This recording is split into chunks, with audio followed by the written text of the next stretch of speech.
రామ్ రామ్ మిత్రులారా, మీరు చూస్తున్న దేవాలయం త్రిపురాంతకంలో ఉన్న శ్రీ బాలా త్రిపుర సుందరి దేవి ఆలయం. కొండ మీద ఎలాగైతే శ్రీ త్రిపురాంతకేశ్వరుడు వెలిశారో అలాగే కొండ కింద అమ్మవారు వెలిశారో. త్రిపురాసుర సంహారంలో అమ్మవారు ఈ రూపం ధరించి స్వామివారికి సహాయం చేశారని ఇక్కడ స్థల పురాణం చెబుతుంది. ఇక్కడ అమ్మవారి మూల విరాట్ నిరాకార రూపంలో వెలిశారు. నిరాకార రూపం అంటే ఒక రూపం లేనిది. అయినా సరే భక్తుల దర్శనార్థం మూల విరాట్ పక్కనే ఒక విగ్రహాన్ని ప్రతిష్ఠించారు. దర్శనం చేసుకోండి.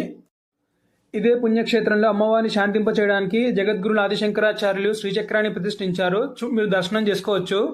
ఈ వీడియో మీకు నచ్చినట్టయితే లైక్ చేయండి. Thanks for watching.